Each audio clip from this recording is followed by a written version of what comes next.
নমস্কার বন্ধুরা, আমি পলাশ। আর তোমরা শুনছো সত্যি ভৌতিক কাহিনী। বন্ধুরা, আজকের গল্পটি পুরনো দিল্লিতে বসবাসকারী এক ছেলের কথা, যার নাম অমিত। তাহলে এবার অমিতের দৃষ্টিকোণ থেকে এই গল্পটি শোনা যাক। কিন্তু গল্প শুরু করার আগে যেমনটা আমি সবসময় বলি যে তোমরা নিশ্চয়ই অনেক গল্প শুনেছ, কিন্তু আমি আশাবাদী যে আজ আমাদের গল্পটি শোনার পর তোমরা সত্যিই ভয় পাবে। আমি তোমাদের শুধু অনুরোধ করছি যে যদি তোমরা এই গল্পটি সম্পূর্ণ রূপে শোনো তাহলে তোমরা সত্যিই এটি অনেক উপভোগ করবে। এছাড়াও যদি তোমরা প্রথমবার আমাদের চ্যানেলে এসে থাকো তাহলে এখনই চ্যানেলটি সাবস্ক্রাইব করো। এতে তোমাদের সাথে আমাদের ঘনিষ্ঠতা বৃদ্ধি পাবে এবং আসন্ন ভিডিওগুলি তোমাদের কাছে সহজেই পৌঁছে যাবে। তাই বেশি সময় না নিয়ে চলো দ্রুত আমাদের গল্প শুরু করি। বন্ধুরা, আমার নাম অমিত এবং আমি পুরনো দিল্লির বাসিন্দা। আজ আমি তোমাদের সাথে যে ভয়ঙ্কর ঘটনাটি শেয়ার করতে যাচ্ছি তা আমার জীবনে ঘটে যাওয়া একটি খুব ভয়ানক ঘটনা সম্পর্কে। ভয়ানক ঘটনাটি আমার সাথে ঘটেছিল। আমি ঈশ্বরের কাছে প্রার্থনা করি যেন আমার জীবনে আর কখনো এমন ঘটনা না ঘটে। কারণ আজকের গল্প আমি আপনাকে যা বলতে যাচ্ছি, ভয়ের সাথে সাথে আপনি এমন একটি জিনিস সম্পর্কেও জানতে পারবেন যা আপনাকে অবাক করবে। প্রায়শই আপনি শুনেছেন যে ভাইয়েদের মধ্যে সবসময় কোনো না কোনো বিষয় নিয়ে ঝগড়া হয়, কিন্তু এক ভাই অন্য ভাইয়ের জন্য এত বড় হুমকি এবং শত্রু হয়ে উঠতে পারে কেউ স্বপ্নেও ভাবতে পারে না। এখন এই গল্পে কি আছে যার কারণে আমি আপনাকে এইসব বলছি, তাহলে আপনি যখন গল্পটি শেষ পর্যন্ত শুনবেন তখন আপনি এটি সম্পর্কে ভালোভাবে জানতে পারবেন। আসলে এই ঘটনাটি আজ থেকে প্রায় 6 বছর আগে। সেই সময় আমার বয়স সম্ভবত 20 থেকে 22 বছর হবে। একদিন আমি দুধের দোকান থেকে দুধ আনতে সন্ধ্যায় আমার বাড়ি থেকে বেরিয়েছিলাম, কিন্তু যখন আমি সেই দোকান থেকে দুধ কিনে ফিরে আসছিলাম তখন পথে আমার সাথে একজন বৃদ্ধ মহিলার দেখা হয়। যখন আমি সেই বৃদ্ধ মহিলার দিকে তাকাই তখন আমি দেখতে পাই যে বৃদ্ধ মহিলা রাস্তার ধারে দাঁড়িয়ে আছেন এবং তিনি সেই রাস্তায় আসা যাওয়া করা যানবাহনের দিকে তাকিয়ে আছেন, কিন্তু তিনি যদি চানও তবুও সে রাস্তা পার হতে পারছে না। তাই সেই সময় আমি ভাবি যে আমি কিছুটা সময় বের করে সেই বৃদ্ধা মহিলার হাত ধরে তাকে রাস্তা পার হতে সাহায্য করব। এই ভেবে আমি আমার দুধের ব্যাগটি নিয়ে সেই মহিলার কাছে যাই এবং তাকে বলি যে, আরে দিদিমা, তুমি এই রাস্তা পার হতে চাও? বৃদ্ধা মহিলা প্রথমে অদ্ভুত চোখে আমার দিকে তাকায় এবং তারপর আমার হাতে ধরা দুধের ব্যাগটির দিকে তাকায়। তিনি ক্রমাগত দুধের ব্যাগটির দিকেই তাকিয়েছিলেন। আমি জিজ্ঞাসা করার পরেও যখন তিনি কোনো উত্তর দেননি তখন আমি তাকে আবার জিজ্ঞাসা করি। তারপর তিনি আমাকে বলেন যে হ্যাঁ, আমাকে রাস্তা পার হতে হবে, কিন্তু এই বয়সে একজন বৃদ্ধের উপর কে করুণা করে। তারপর সেই বৃদ্ধা মহিলার কাছ থেকে এই কথা শুনে আমি তাকে বলি যে এসো, আমি তোমাকে রাস্তা পার হতে সাহায্য করব। এই বলে আমি সেই বৃদ্ধার হাত ধরে ফেলি, কিন্তু সেই বৃদ্ধার হাত ধরার সাথে সাথেই হঠাৎ আমার একটা ধাক্কা লাগে। আমার মনে হয় যেন আমি কোনো বিদ্যুতিক তারে স্পর্শ করেছি। কিছুক্ষণের জন্য আমার হাতের মধ্যমা আঙ্গুলটি কাজ করা বন্ধ করে দেয়। আঙ্গুলটি যেন একটু পুড়ে গেছে, কিন্তু যত তাড়াতাড়ি আমি ফু দিয়ে চেপে ধরলাম কিছুক্ষণের মধ্যেই ব্যথা সেরে গেল। কিন্তু এই ঘটনার পর আমি অদ্ভুতভাবে সেই মহিলার দিকে ফিরে তাকে জিজ্ঞাসা করলাম, দিদিমা, আমি তোমাকে স্পর্শ করার সাথে সাথেই আমি কিভাবে বৈদ্যুতিক শক পেলাম? এমনকি তখনও আমার কোনো ধারণা ছিল না যে আমি যাকে বৃদ্ধা মহিলা ভাবছিলাম সে আসলে কোনো বৃদ্ধা মহিলাই নয়, বরং এমন একজন যার আসল রূপ যদি আমি তখন জানতাম তবে আমি তার কাছে যেতাম না। আমি সেই মহিলাকে এই কথাটি বলেছিলাম যে হঠাৎ সে তার হাত দিয়ে আমার হাত ধরে, কিন্তু যখন সে আমার হাত ধরার জন্য তার হাত আমার দিকে নিয়ে আসে তখন আমি ভয়ে কিছুটা পিছিয়ে যাই। কিন্তু এবার যখন সে নিজেই সরে এসে আমার হাত ধরে তখন কোনো কারণে আমি বিদ্যুতিক শক পাইনি এবং তারপর সে আমাকে বলে যে এসো, আমাকে রাস্তা পার হতে সাহায্য করো। তার এই কথা শুনে আমি ধীরে ধীরে হেঁটে যাই এবং তাকে রাস্তার অন্য পাশে রেখে যাই এবং তাকে ছেড়ে দিয়ে আমি এই চিন্তাতে আমার মনে রাখি, আমি ঘরে ফিরে ভাবি ওই বৃদ্ধা মহিলাকে স্পর্শ করার পর আমার কিভাবে বিদ্যুৎস্পৃষ্ট হলো। কিন্তু যখনই আমি বাড়ি যাই তখনই আমার মা আমাকে বলেন, আরে বাবা, তুমি কি দুধ এনেছো? সেই সময় আমি দুধের ব্যাগটি হাতে ধরেছিলাম এবং আমি আমার মাকে ইশারা করে বলি, হ্যাঁ, আমি এনেছি। সেই সময় আমি দুধের ব্যাগের সাথে আরও কিছু জিনিসপত্র ওই ব্যাগে রেখেছিলাম। আমার মা আমার হাত থেকে ব্যাগটি নিয়ে রান্নাঘরের ভেতরে নিয়ে যান, কিন্তু ভেতরে যাওয়ার সাথে সাথেই তিনি কিছুক্ষণের মধ্যেই ঘর থেকে বেরিয়ে এসে বলেন, তুই কি পাগল হয়ে গেছিস? আজ খালি দুধের ব্যাগটি এনেছিস? আমার মায়ের এই কথা শুনে অবাক হয়ে তার দিকে তাকাই এবং ভাবতে থাকি, কেন তিনি আমাকে এই কথা বলেছেন। তিনি এই কথা বলার সাথে সাথেই তিনি সেই দুধের ব্যাগটি আমার দিকে ছুঁড়ে মারেন এবং যখন তিনি সেই ব্যাগটি আমার দিকে ছুঁড়ে মারেন তখন আমি দেখতে পাই যে দুধের ব্যাগটি সম্পূর্ণ খালি ছিল। এখন এই জিনিসটি দেখে আমি খুব ভয় পেয়ে যাই এবং ভাবতে শুরু করি যে এটি কিভাবে ঘটতে পারে, কারণ আমি যখন সেই দোকান থেকে সেই দুধের ব্যাগটি নিয়ে এসেছিলাম তখন এটি সম্পূর্ণ দুধে ভরা ছিল, কিন্তু এখন হঠাৎ করে সেই ব্যাগ থেকে দুধ উধাও হয়ে যাওয়া আমাকে খুব চিন্তিত করে তুলেছিল এবং সম্ভবত এখান থেকে এই ছোট ছোট ঘটনার সাথে আমার জীবনের কিছু বড় এবং ভয়ঙ্কর দুর্ঘটনা ঘটতে শুরু করেছিল, কারণ সেই সময় আমার পিছনে এমন কিছু ঘটেছিল যা ভবিষ্যতে আমার এত বড় ক্ষতি করতে পারে, যা আমি কখনো কল্পনা করিনি। আসলে এই ঘটনার প্রায় 3 থেকে 4 দিন পরে আমি আমার ঘরে ঘুমাচ্ছিলাম রাত 2টো থেকে 2:30টার মধ্যে। সেই সময় আমি খুব গভীর ঘুমে ছিলাম। তারপর হঠাৎ আমি এমন একটি স্বপ্ন দেখলাম, মনে হচ্ছে যেন একজন বৃদ্ধা মহিলা বাইরে থেকে হেঁটে আমার বাড়ির প্রধান দরজার দিকে আসছেন এবং এক হাতে দরজার লক খুলে অন্য হাতে লকটি ঘুরিয়ে দিয়েছেন এবং সে সোজা আমার ঘরের দিকেই আসছে। সে যেভাবে আমার ঘরের দিকে হেঁটে যাচ্ছিল তার দিকে তাকিয়ে মনে হচ্ছিল যেন সে আমার ঘরের সব কিছু আগে থেকেই জানে, অর্থাৎ সে জানে আমি কোন ঘরে ঘুমাই। তারপর ঘরের ভেতরে আসার পর সে হঠাৎ আমার ঘরের দরজা খোলার চেষ্টা করে, কিন্তু সেই সময় আমি ঘরের দরজা ভেতর থেকে বন্ধ করে ঘুমিয়েছিলাম। তারপর হঠাৎ সে আমার দরজা জোরে ধাক্কা দিল এবং সে ধাক্কা দেওয়ার সাথে সাথেই আমার ঘরের দরজা খুলে গেল। ঘরের দরজা খোলার সাথে সাথে ধীর নড়াচড়ার শব্দে এটি সম্পূর্ণরূপে খুলে গেল এবং সেই সময় আমি তাকে আমার ঘরের দরজার ঠিক সামনে দাঁড়িয়ে থাকতে দেখতে পাচ্ছি। তারপর সে হঠাৎ ধীরে ধীরে আমার বিছানার খুব কাছে আসে এবং বিছানার কাছে আসার পর সে আমার বিছানার উপরে উঠে বিছানা ছেড়ে আমার মুখের খুব কাছে চলে আসে। এখন সে ঝুঁকে ছিল আমার উপর, তার মানে সেই সময় আমি সম্পূর্ণ সোজা শুয়েছিলাম এবং আমার মুখ এবং তার মুখের মধ্যে প্রায় 3 থেকে 4 ইঞ্চি দূরত্ব ছিল। এখন যখন তার মুখ আমার মুখের ঠিক 3-4 ইঞ্চি উপরে ছিল তখন সে আমার উপরে বাতাসে উল্টে শুয়েছিল। এর মানে সেই সময় তার পা পেছন থেকে বাতাসে উঁচু ছিল এবং সে আমার উপরে সম্পূর্ণ সোজা হয়েছিল। তার মুখ আমার দিকেই ছিল, কিন্তু সেই সময় আমি তার মুখ এত ভয়ঙ্কর দেখতে পাই যে আমি হঠাৎ ভয়ে ঘুম থেকে জেগে উঠি। কিন্তু ভয়ে ঘুম থেকে ওঠার সাথে সাথে আমি আমার ঘরে কাউকে দেখতে পাই না, কিন্তু ঘুম থেকে ওঠার পরে আমার শরীর কাঁপতে শুরু করে এবং আমি বুঝতে পারি না যে এটি কিভাবে ঘটতে পারে। এখন তোমরা নিশ্চয়ই ভাবছো যে হয়তো আমি একটি ভয়ঙ্কর স্বপ্ন দেখেছি। এখানে তোমাদের চিন্তা ভাবনাও ঠিক। আসলে আমি একটি ভয়ঙ্কর স্বপ্নই দেখেছিলাম, কিন্তু সেই ভয়ঙ্কর স্বপ্নটি কেবল কোনো সাধারণ স্বপ্ন ছিল না, কিন্তু সেই ভয়ঙ্কর স্বপ্নে এমন কিছু ছিল যার কারণে আমি সেই স্বপ্ন থেকে জেগে ওঠার পরে আরও ভয় পেয়েছিলাম। কারণ আমি সেই স্বপ্নে এমন কিছু দেখেছি যা ঘুম থেকে ওঠার পরে আমার অবস্থা আরও খারাপ করে তুলেছিল।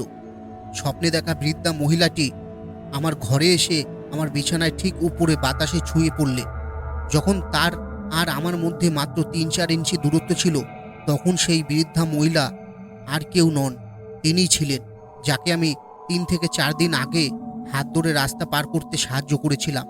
আজও তার মুখটি আমার খুব ভালোভাবে মনে আছে এবং তার মুখটি এত ভালোভাবে মনে রাখার কারণ হলো সেদিন প্রথমবার তার হাত স্পর্শ করার সাথে সাথেই আমি বিদ্যুৎ স্পৃষ্টের মতো একটা ধাক্কা খেয়েছিলাম। কিন্তু এখন ৩ থেকে ৪ দিন পর হঠাৎ করেই এমন একটা স্বপ্ন দেখলাম এবং সেই স্বপ্নেও বৃদ্ধা মহিলাটি এত ভয়ঙ্কর রূপে আমার ঘরে ঢুকে আমাকে খুব ভয় পেতে বাধ্য করে। সেই সময় যখন আমি আমার ঘরের ঘড়ির দিকে তাকাই তখন দেখি রাত ৩টে বাজে। এই কারণে আমার মনে হয় এখন আমার কিছুক্ষণ ঘুমানো উচিত এবং সকালে পরিবারের বাকিরা ঘুম থেকে ওঠার সাথে সাথেই আমি তাদের এই স্বপ্নের কথা বলবো। কিন্তু সেই রাতে একটা ভয়ঙ্কর স্বপ্ন দেখার পর আমি ইচ্ছা করলেও ঘুম থেকে উঠতে পারিনি এবং সকাল পর্যন্ত বিছানায় এভাবেই শুয়েছিলাম। তারপর সকাল হতেই আমি আমার মাকে ব্যাপারটা জানালাম। তারপর তিনি আমাকে বললেন যে এরকম কিছু নয়, হয়তো তুমি একটা ভয়ঙ্কর স্বপ্ন দেখেছো এবং তুমি সেই বৃদ্ধ মহিলার মুখটা মনে রেখেছো বলেই তুমি এমন স্বপ্ন দেখেছো। পরে আমিও সেই কথা এড়িয়ে যাই এবং মনে মনে ভাবি যে হয়তো সত্যিই আমি একটা ভয়ঙ্কর স্বপ্ন দেখেছি। কিন্তু পরের দিন রাত ২:৩০ নাগাদ আবার একই স্বপ্ন দেখি। একইভাবে সেই বৃদ্ধা মহিলা আমার ঘরে এসে আমার মুখের উপরে বাতাসে উড়ে যায় এবং অদ্ভুতভাবে আমাকে খুঁজতে শুরু করে। আমি আবার একই ভীত অবস্থায় ঘুম থেকে উঠি। কিন্তু সেই সময় আমার মনে হয় যে টানা ২ দিন ধরে এই স্বপ্নটা দেখা আমার মনের ভুল নয়, এটা আমার ভ্রম হতে পারে না, কিন্তু বাস্তবে আমার সাথে অদ্ভুত কিছু ঘটেছে। তারপর সকালে ঘুম থেকে ওঠার পর আমি আমার মাকে বিষয়টি বলি এবং আবার আমার মা আমাকে একই কথা বলে। সম্ভবত সেই সময় আমার মা ভেবেছিলেন যে আমি তার সাথে মজা করছি এবং তাকে ভয় দেখানোর চেষ্টা করছি, কিন্তু সেই সময় আমার সাথে কি ঘটছে তা কেবল আমিই বুঝতে পারছিলাম। এখন আমার সাথে ওই ঘটনাটির প্রায় ৩ থেকে ৪ দিন ধরে ঘটে চলেছে, কিন্তু পঞ্চম দিন আসার সাথে সাথেই আমার সাথে এমন কিছু ঘটে যা আমি কল্পনাও করিনি যে ভবিষ্যতে আমার সাথে এমন কিছু ঘটতে পারে। এখন টানা ৪ দিন ধরে সেই স্বপ্ন দেখার পর রাতে ঘুমানো বন্ধ হয়ে গেছে, কিন্তু রাত ১২টা থেকে ১টার মধ্যে ভাবতে ভাবতে কখন ঘুমিয়ে পড়ি জানি না। কিন্তু সেদিন একই সময়ে আমার আবার সেই স্বপ্নটি আসে। এবার সেই মহিলা একইভাবে হেঁটে আমার ঘরে আসে এবং আমার মুখের খুব কাছে এসে আতঙ্কে অদ্ভুতভাবে চিৎকার করে। কানে তার চিৎকারের আওয়াজ শোনার সাথে সাথেই আমি হঠাৎ আতঙ্কে চোখ খুলি, কিন্তু এবার এমন কিছু ঘটে যার কারণে হঠাৎ আমার শরীরে ঘাম আসে এবং বিছানায় শুয়ে আমি কাঁপতে শুরু করি। কারণ চোখ খোলার সাথে সাথেই আমি এমন কিছু দেখতে পাই যা আমার অবস্থা খুব খারাপ করে তুলেছিল এবং আমাকে এই ঘটনার মুখোমুখি হতে হয়েছে। আমি এটাও বুঝতে পারলাম যে আজ এটা স্বপ্ন নয়, কারণ চোখ খোলার সাথে সাথেই আজ বাস্তবে বৃদ্ধা মহিলার সেই ভয়ঙ্কর মুখটি আমার দিকে উপুর হয়েছিল। আর শুধু মুখটি নয়, সেই বৃদ্ধা মহিলাটি আমার উপরে বাতাসে সম্পূর্ণ উঁচু হয়ে শুয়েছিল এবং অদ্ভুতভাবে আমার দিকে তাকিয়েছিল। সে অদ্ভুতভাবে ২-৩ বার চিৎকার করে উঠল। তার মুখটি আমার কাছে এতটাই ভয়ঙ্কর মনে হয়েছিল যে আমি ভয়ে চোখ বন্ধ করেছিলাম। কিছুক্ষণ চোখ বন্ধ করার পর আমি ভেবেছিলাম যে হয়তো সেই জিনিসটি আমার উপর থেকে অদৃশ্য হয়ে যাবে, কিন্তু যখনই আমি আবার চোখ খুলি তখনও বৃদ্ধার সেই ভয়ঙ্কর মুখটি আমার মুখের আরও কাছে এসে হাজির হয়। সেই সময় সেই মুখটি আমার এত কাছে ছিল যে আমি আমার নিঃশ্বাসে সেই বৃদ্ধার পচা নিঃশ্বাসের গন্ধ অনুভব করতে পারছিলাম এবং সেই সময় আমার জন্য শ্বাস নেওয়া কঠিন হয়ে পড়েছিল। এখন আমি বড় বড় চোখ করে তার মুখের দিকে তাকিয়েছিলাম এবং ইচ্ছা করলেও চোখ বন্ধ করতে পারছিলাম না, কারণ সেই সময় আমার মনে হয়েছিল যেন আমার সমস্ত শরীর এক জায়গায় চলে গেছে। আমি এখন নড়ছিলাম না, কিন্তু হঠাৎ সেই বৃদ্ধা মহিলা যে গতিতে আমার দিকে এসেছিলেন সে একই গতিতে তিনি বাতাসে উল্টে যান এবং যখন তিনি পিছনে ফিরে যান হঠাৎ আমার ঘরের দরজা খুলে যায় এবং বাতাসে উড়তে উড়তে সে চোখের পলকে ঘর থেকে বেরিয়ে যায় এবং সেখান থেকে অদৃশ্য হয়ে যায়। এটি দেখে আমি বুঝতে পারি যে আমাদের বাড়িতে খুব ভয়ঙ্কর কিছুর ছায়া এসেছে এবং এটি বিশেষ করে আমার পিছনে রয়েছে। এখন আমি বুঝতে পারিনি যে আমি যদি আমার পরিবারের সদস্যদের এই কথা বলি তাহলে হয়তো তারা আমাকে নিয়ে মজা করবে, কারণ আমার পরিবারের সদস্যরা এই সমস্ত জিনিসগুলিতে একটুও বিশ্বাস করতো না। কিন্তু সেই ঘটনার পরে আমি প্রায় আধ ঘন্টা ধরে আমার বিছানায় শুয়েছিলাম এবং পর্দা টেনে দেওয়া হয়েছিল। তখন আমি ভাবছিলাম যে যদি আমার সাথে আবারও এমন ঘটনা ঘটে তবে এবার আমি ভয়ে হাঁটাটাকে মারা যাব, কারণ এখন আমার সেই ভয় সহ্য করার ক্ষমতা ছিল না। তাই আমি ধীরে ধীরে পাশ ফিরে চোখ বন্ধ করে সেখানে ঘুমিয়ে পড়ি। ঘুমের মধ্যে আমি একটা কথা ভেবেছিলাম যে এখন যতই ভয়ঙ্কর স্বপ্ন দেখি বা যতই শব্দ শুনি না কেন, আমি আমার চোখ খুলব না। এই ভেবে আমি ঘুমিয়ে পড়লাম এবং কখন আবার ঘুমিয়ে পড়লাম জানি না। কিন্তু সকালে যখন চোখ খুললাম তখন বাইরে থেকে কেউ আমার দরজার কড়া নাড়ছিল। আমি যখন মনোযোগ দিয়ে সেই শব্দ শুনলাম, দরজায় কড়া নাড়ার সাথে সাথে বাইরে থেকে আমার মায়ের গলার আওয়াজ ভেসে আসছিল। তিনি আমাকে বলছিলেন, তুমি সারা রাত ঘুমিয়ে আছো, তুমি কি দিনের বেলাও ঘুমিয়ে থাকবে? তাড়াতাড়ি উঠে বাইরে এসো। সেই আওয়াজ শুনে আমি ধীরে ধীরে বিছানা থেকে উঠে বাইরে একটু হাঁটতে বের হই। কিন্তু যখনই আমি আমার বাড়ির মূল দরজা থেকে বেরিয়ে আমাদের বাড়ির বাইরে যাই, তখনই দেখি যে আমাদের বাড়ির কুকুর একটি গাছে ঝুলছে। এই জিনিসটি দেখে আমি খুব ভয় পাই এবং সেই কুকুরটির দিকে দৌড়ে যাই। যখন আমি তার কাছে যাই দেখি সে একটি গাছে ঝুলছে, তার গলায় লোহার শিকল বাঁধা। আর যখন আমি ঝুলন্ত অবস্থায় তার মুখের দিকে তাকালাম তখন আমি তার চোখ দেখতে পেলাম। তার চোখের দিকে তাকিয়ে মনে হচ্ছিল যেন সে মারা যাওয়ার আগে খুব ভয়ঙ্কর কিছু দেখেছে। আমি এখানে তোমাদের সবাইকে একটা কথা বলতে ভুলে গেছি যে রাতে যখনই আমি সেই ভয়াবহ স্বপ্ন দেখতাম, আমাদের বাড়ির ওই কুকুরটি খুব দৌড়দৌড়ি শুরু করত, কিন্তু তার ঘেউ ঘেউ সত্ত্বেও আমার চোখ খুলতো না। বরং আমার চোখ তখনই খুলে যেত যখন সেই বৃদ্ধা মহিলার মুখ আমার মুখের খুব কাছে ছিল এবং সে অদ্ভুতভাবে আমার দিকে তাকিয়ে চিৎকার করেছিল। এবং তারপর যখনই আমি ভয় পেয়ে যেতাম এবং সেই স্বপ্ন থেকে বেরিয়ে আসতাম, তখনই আমার বাড়িতে আমার কুকুরের প্রচুর ঘেউ ঘেউ শুনতে পেতাম।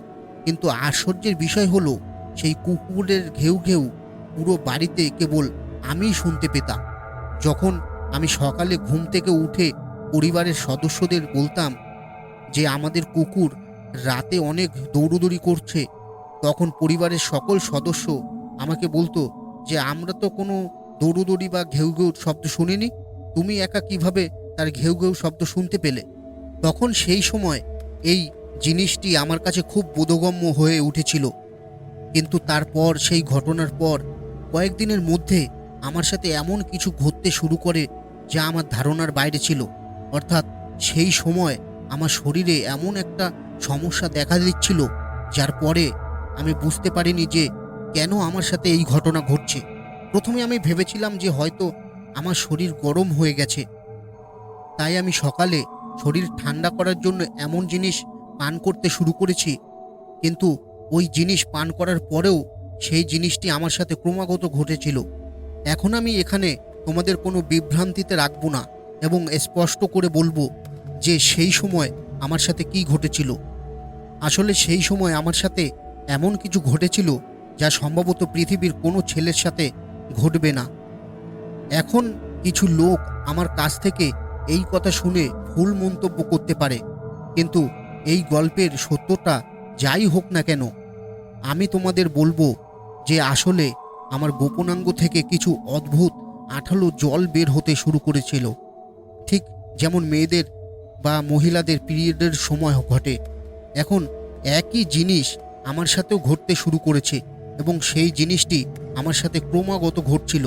অর্থাৎ এর জন্য কোনো সময়ও ছিল না, দিনে রাতে, এবং যখন আমি ঘুমোতাম তখন আমার এই সমস্যাটি অনেকবার হতো। প্রায় 1 মাস ধরে আমি আমার পরিবারের সদস্যদের এই বিষয়টি সম্পর্কে বলিনি, কিন্তু তারপর সেই জিনিসটি ক্রমাগত ঘটতে থাকায় আমার শরীরে অনেক দুর্বলতা আসতে শুরু করে। আমার উঠে বসার সাহসও হচ্ছিল না। সেই কারণে একদিন যখন আমার পরিবারের সবাই একসাথে রাতের খাবার খেতে বসেছিল, তখন আমি তাদের বললাম যে গত কয়েকদিন ধরে আমার এই সমস্যা হচ্ছে, যা সম্ভবত হওয়া উচিত নয়, কারণ কোনো ছেলেরই এই ধরনের সমস্যা হয় না। যখন আমি আমার পরিবারের সদস্যদের এই কথা বলেছিলাম, তখনও আমার মনে হচ্ছিল যে আমার শরীর থেকে কিছু আঠালো পদার্থ বেরিয়ে আসছে, আর সেই জিনিসটি সত্যি এতটাই বিপজ্জনক ছিল যে সেই রোগে আক্রান্ত হওয়ার পর আমার শরীরের প্রতিটি অংশে ব্যথা শুরু করেছিল। ধীরে ধীরে আমার শরীর খুব দুর্বল হয়ে পড়তে শুরু করে এবং কয়েকদিনের মধ্যে আমি কঙ্কালের মতো হয়ে যাই। যখন আমি প্রথমবারের মতো আমার পরিবারের সদস্যদের এই কথা বলি, তখন বাবা আমাকে ডাক্তারের কাছে নিয়ে যান। ডাক্তারবাবুও ব্যাপারটা হালকাভাবে নিলেন এবং আমার বাবাকে বললেন যে গরমের কারণে এটা হচ্ছে, তোমার উচিত তাকে এমন কিছু খাওয়ানোর যা তার শরীরে একটু ঠান্ডা করে। কিন্তু ডাক্তারের পরামর্শে খাবার খাওয়ার পরও আমার শরীরের সমস্যা সেরে যায় না, কারণ হয়তো সেই সময় সেই রোগটি ডাক্তারি রোগ ছিলই না, কারণ তখন আমি অন্য কিছুতে ভুগছিলাম। তারপর একদিন আমার মা তার এক বন্ধুকে আমার এই রোগের কথা বললেন। আমার মায়ের বন্ধু তাকে বললেন যে তুমি এই ব্যাপারটাকে মোটেও হালকাভাবে নিও না, এটা সম্ভব যে তার সাথে অন্য কিছু হচ্ছে, তাই ডাক্তারের চিকিৎসার পাশাপাশি তোমরা অবশ্যই মন্দিরের পুরোহিত বা কোনো বাবার কাছে এ বিষয়ে জিজ্ঞাসা করা উচিত। মাও তার বন্ধুর কথা সত্য বলে মনে করলেন এবং তারপর তিনি আমার দিদার সাথে এই বিষয়ে কথা বললেন। তিনিও তাকে সব কিছু বললেন। মা দিদার সাথে কথা বললেন কারণ শুরু থেকেই দিদার গ্রামে কালী মায়ের একটি খুব বড় মন্দির ছিল এবং সেই মন্দিরে বিশ্বাস করা হতো যে দূর দূরান্ত থেকে মানুষ তাদের বিভিন্ন সমস্যা নিয়ে মাতারানীর কাছে আসতো। মানুষ সেই মন্দিরে আসতো এবং মন্দিরে আসার পর তাদের সকল সমস্যা দূর হয়ে যেত। সেই জন্যই দিদিমা মাকে বললেন যে তুমি ওকে গ্রামে নিয়ে এসো।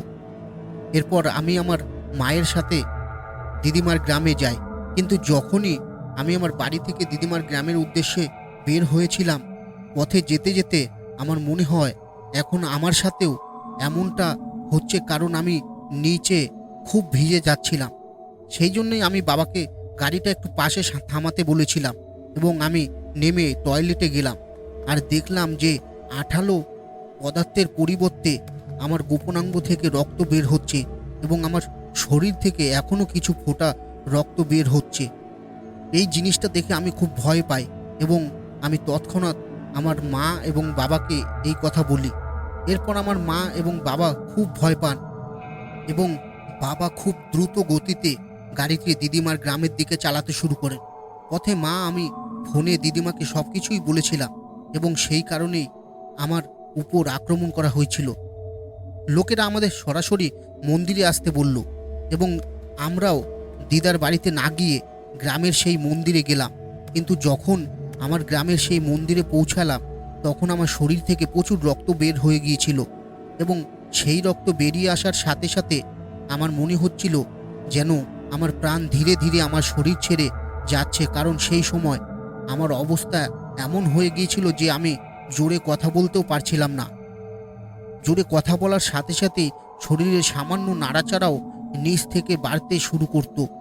যদি আমি কাশি বা হাঁচি দিতাম তাহলে এই জিনিসগুলির সাথে সাথে এই জিনিসটিও হঠাৎ অনেক বেড়ে যেত এবং সেই সময়ে আমার অবস্থা এমন হয়ে গিয়েছিল যে আমার শরীর অর্ধেক হয়ে গিয়েছিল। অর্থাৎ আগে যদি আমার ওজন 80 কেজি থাকতো, এখন আমার শরীরে মাত্র 35 থেকে 40 কেজি ওজন অবশিষ্ট ছিল। আমি সম্পূর্ণ রোগা এবং কৃশকায় হয়ে পড়েছিলাম। সেই মন্দিরে পৌঁছানোর পর গাড়ি থেকে নামার সাহসও আমার ছিল না। সেই কারণেই বাবা আমাকে কোলে তুলে সেই মন্দিরে নিয়ে গেলেন। আর সেই সময় আমার শরীরের অবস্থা, আমার দেহ দেখে মন্দিরের পুরোহিত বুঝতে পারেন যে সমস্যাটি খুবই গুরুত্বপূর্ণ। আমরা আসার সাথে সাথেই তারা মন্দিরের হবন প্রক্রিয়া শুরু করেন এবং আমাদের সকল সমস্যা শোনার পর তারা মাতারানীর কাছে থেকে জানতে চেয়েছিলেন যে আমার সাথে কি হয়েছে। কিছুক্ষণ পর মাতারানী পুরোহিতের শরীরে প্রবেশ করে, কিন্তু মাতারানী আসার সাথে সাথেই প্রথমে মাতারানী আমার মায়ের উপর খুব রেগে যান এবং তাকে বলতে শুরু করেন যে তুমি এই সব মজা করছো? কতদিন ধরে বাচ্চাটি তোমাদের বলেছিল ওর শরীরে কিছু সমস্যা আছে অথবা রাতে আমার সাথে কিছু ভয়ঙ্কর ঘটনা করছে, তোমরা ওর কথায় কান দাওনি। এখন আজ কেন তুমি তাকে এখানে এনেছো? সে যা বলেছে তা সবই মজা মনে করেছিলে। মাতারানী এভাবে রেগে গেল। আমার মা তার সামনে নাক ঘষতে শুরু করেন এবং এই কাজের জন্য মাতারানীর কাছে ক্ষমা চান। আমার মা যখন প্রশ্ন করেন তখন মাতারানী তার উপর খুব রেগে যান এবং তাকে বলেন যে ওই বৃদ্ধ একজন ডাইনি এবং অন্য কেউ তাকে পাঠিয়েছে, তিনি নিজে থেকে আসেনি এবং শীঘ্রই তিনি মরিশকে ধীরে ধীরে নির্যাতন করে এভাবে হত্যা করতে চান এবং তার আত্মাকে নিজের সাথে নিয়ে যেতে চান। এই কথা শুনে সকলের অবস্থা আরও খারাপ হয়। মাতারানী আরও বলেন যে তার শরীরের যা কিছু সমস্যা হচ্ছে তা সবই সেই ডাইনি করেছে। তিনি মরিশকে এমনভাবে হত্যা করতে চান যাতে প্রতি মুহূর্তে তোমাদের সামনে মিষ্টি থাকে এবং তোমরা কিছুই করতে না পারো। সেই ডাইনির সাথে সে কালা জাদু দ্বারা তার উপর মরণ কার্য করেছে এবং সেই মরণ কার্য এতটাই বিপজ্জনক যে যদি তোমরা তাকে আগামীকাল সন্ধ্যের মধ্যে এই মন্দিরে আমার কাছে না আনো তাহলে আগামীকাল সন্ধ্যার সূর্যাস্তের সাথে সাথে তোমার ছেলে তোমাকে চিরতরে ছেড়ে চলে যেত, কারণ তার উপর করা মরণ কার্যের সময় শেষ হয়ে গিয়েছিল এবং এতে মাত্র একদিন সময় লাগতো। এখন কালো জাদুর কথা শুনে বাবা মাতারানীকে বলেন যে হে মাতারানী, আমার এমন কোনো শত্রু নেই যার সাথে আমার এত বড় শত্রুতা আছে যে সে আমার সন্তানের সাথে এমন কাজ করবে। তখন বাবা এই কথা জিজ্ঞাসা করলে মাতারানী অদ্ভুতভাবে রেগে যান এবং আমার বাবাকে বলেন যে সে তোমার বাড়ির লোক, সে বাইরের লোক নয় যে এই সব করেছে। বাবা এই কথা জিজ্ঞাসা করলে মাতারানী স্পষ্ট করে কিছু বললেন না, বরং বাবাকে বলেন যে অনেক বছর আগে কারো সাথে ঝগড়া হয়েছিল এবং যার সাথে ঝগড়া হয়েছিল সে তোমার বাড়ির লোক, কিন্তু সেই ঝগড়ার পর তোমার আর তার মধ্যে কথা বলা বন্ধ হয়ে গেছে এবং সেই এই সব করেছে। এখন মাতারানীকে এই কথা বলতে শুনলে আমরা সবাই বুঝতে পারলাম কে এই সব করেছে। আসলে বন্ধুরা, এটা আজ থেকে প্রায় 30 বছর আগের কথা। আমার বাবা এবং আমার কাকার মধ্যে খুব বিপজ্জনক ঝগড়া হয়েছিল এবং সেই ঝগড়ায় আমার কাকার ছেলেরা আমার বাবাকে অনেক মারধর করেছিল। তারা বাবাকে খুব খারাপ কথা বলেছিল, কারণ আমি তখন জন্মগ্রহণ করিনি এবং আমার বাবা মায়ের আমার আগের কোনো সন্তানও ছিল না। তাই তারা আমার বাবা মাকে বলেছিল যে তোমার মুখ দেখার মধ্যেও কোনো ধর্ম নেই, যেদিন তারা তোমার মুখ দেখে সেই দিনটি নষ্ট হয়ে যায়। এর অর্থ হলো সন্তান না হওয়ার কারণে তারা আমার বাবাকে অনেক খারাপ কথা বলেছিল, কিন্তু তার প্রায় 1 বছর পরেই আমার জন্ম হয়েছিল। কিন্তু আমার জন্মের সাথে সাথে আমাদের সাথে তাদের শত্রুতা অনেক বেড়ে যায় এবং তারা চায়নি যে আমার বাবার বংশধারা অব্যাহত থাকুক, কিন্তু তাদের অনিচ্ছা সত্ত্বেও আমার বাবার বংশধারা এগিয়ে গিয়েছিল। কিন্তু এখন তারা আমাকে ধ্বংস করার জন্য আমার উপর কালো জাদু করেছিল। হয় আমি এই কালো জাদুর কারণে মারা যাব, অথবা যদি আমি বেঁচে থাকি তাহলে আমার সন্তান ধারণের অবস্থা থাকবে না। এই কারণেই তারা আমার উপর এমন কালো জাদু করেছিল এবং মরণ ক্রিয়া করেছিল যে বেঁচে থাকার পরেও আমি মৃত ব্যক্তির মতোই থাকব। কিন্তু তারপরে মাতারানীর আশীর্বাদে সেই মন্দিরের পুরোহিত আমার চিকিৎসা করেছিলেন। আমাকে ওই মন্দিরের মাতারানীর বিভূতি দেওয়া হয়েছিল এবং প্রায় 6 মাস ধরে তারা প্রতি সপ্তাহে সেই মন্দিরে আমাকে ডেকে পাঠাতো সেই ডাইনি থেকে মুক্তি পেতে। সেই মন্দিরের পুরোহিত আমাদের বাড়িতে এসে হবন করেন। তিনি আমাদের বাড়ির চারপাশে মাতারানীর মন্ত্রের একটি প্রতিরক্ষামূলক ঢালও তৈরি করেছিলেন যাতে সেই ডাইনি আর কখনো আমাদের বাড়িতে না আসতে পারে। কিন্তু সেই ঘটনার পর আজ পর্যন্ত আমার কাকা বা তার পরিবারের কোনো সদস্যকে জানতে দিইনি যে আমরা তাদের করা কালা জাদুর কথা জানতে পেরেছি। অন্যথায় তারা ঘুরে আমাদের ভয়ঙ্কর কিছু বিপদে ফেলতে পারত। তাই গল্পের শুরুতেই আমি আপনাকে বলেছিলাম যে আজকের সময়ে যদি কেউ আপনার সবথেকে বড় শত্রু হতে পারে তবে সে কেবল আপনার নিজের লোকেরাই। আমি সবার জন্য বলছি না, তবে এই গল্পটি শোনার অনেকেই অবশ্যই এই জিনিসটি অনুভব করেছেন, অথবা আজও অনেকে মানুষের সাথে এই জিনিসটি ঘটছে। তো বন্ধুরা, এটা ছিল আমাদের আজকের সত্যি ভৌতিক কাহিনী। কেমন লেগেছে কমেন্ট বক্সে কমেন্ট করে আমাকে জানাবেন। এখন তোমরাও তোমাদের সত্য ভৌতিক কাহিনী পাঠাতে পারো। তোমরা এখনও যারা চ্যানেলটিকে সাবস্ক্রাইব করোনি তারা অনুগ্রহ করে আমাদের এই ছোট্ট চ্যানেলটিকে সাবস্ক্রাইব করো। আর তাড়াতাড়ি শীঘ্রই আমরা আরেকটি সত্যি ভৌতিক কাহিনী নিয়ে চলে আসবো। ততক্ষণের জন্য তোমরা সবাই ভালো থাকবে, সবাইকে ভালো রাখবে।